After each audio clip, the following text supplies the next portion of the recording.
8 kejanggalan rekaman CCTV saat Aisyah jatuh dari lift Kuala Namu. Benarkah asli tanpa editan? Ahli digital forensik Abimayu Wahjo Wijajar memberikan analisanya terkait rekaman kamera CCTV di lift Bandara Kuala Namu, Deli Serdang, Sumatera Utara.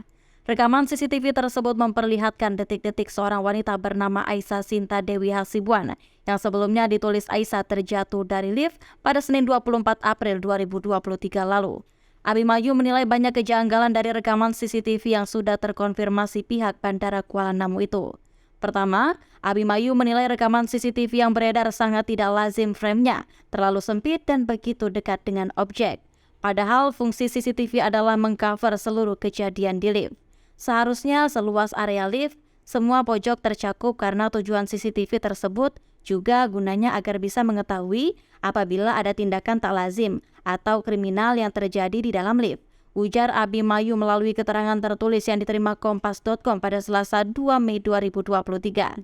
Kejanggalan kedua, pada tayangan CCTV tertulis istilah DOM. Apabila DOM merupakan jenis kamera yang menggunakan, maka hal ini janggal karena framingnya sangat tidak sesuai dengan tayangan CCTV. Kamera DOM mempunyai kemampuan spesial, yaitu mampu mengcover secara luas area dalam lift.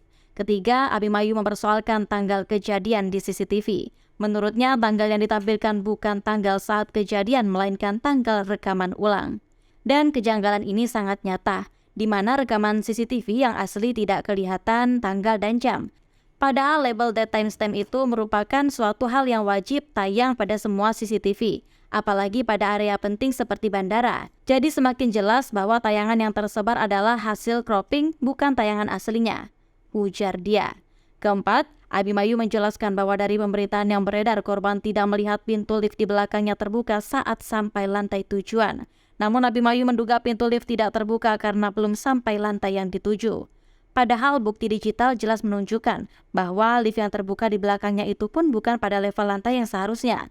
Terlihat jelas ada celah lebar.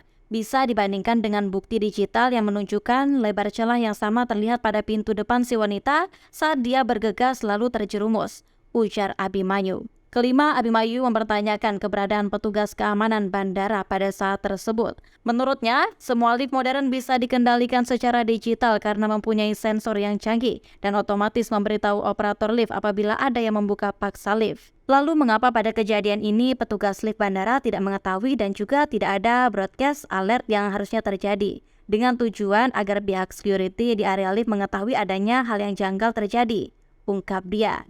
Keenam, dari potongan tayangan terlihat Aisyah melakukan banyak tindakan pada panel. Abimayu menduga mungkin salah satunya Aisyah menekan tombol panik yang ada pada panel, tetapi tidak ada jawaban atau respon pada petugas yang bersangkutan. Mengenai pembuktian ini dapat kita ungkapkan apabila sudah ada rekaman CCTV yang bukan hasil crop. Tindakan penekanan panel tersebut normalnya pasti tercatat pada log lift, yang harusnya ada dan bisa dilihat aparat saat menelusuri kronologi kejadian, ujar dia. Ketujuh, Abimayu menduga rekaman CCTV mengalami banyak editan, baik secara durasi maupun crop zoom. Hal ini terlihat dari gambar rekaman CCTV yang terputus-putus. Dia menyebut hal ini sangat mungkin dilakukan untuk menutupi hal yang terjadi sebelum dan sesudah kejadian. Apabila petugas beralibi bahwa pemotongan tersebut dilakukan untuk menutupi wajah korban, maka hal tersebut sangat tidak lazim, karena penutupan wajah seharusnya cukup dengan blur, bukan pemotongan bagian tayangan maupun cropping, ujar dia. Kedepannya, Abimayu juga menganalisis detik-detik dugaan Aisyah membuka paksa lift bandara. Jika benar pintu lift bisa dibuka paksa, berarti lift bandara Kuala Namu tidak aman. Bayangkan, apabila lift tersebut bisa dibuka paksa oleh anak kecil, kan mengerikan. Karena itu, pengungkapan CCTV harus diperiksa baik pada media perekam maupun di VR dan NVR-nya. Begitupun prosedur penanganan CCTV di bandara. Harus dievaluasi kembali karena jelas sekali ada faktor kontrol yang terabaikan, ungkap dia.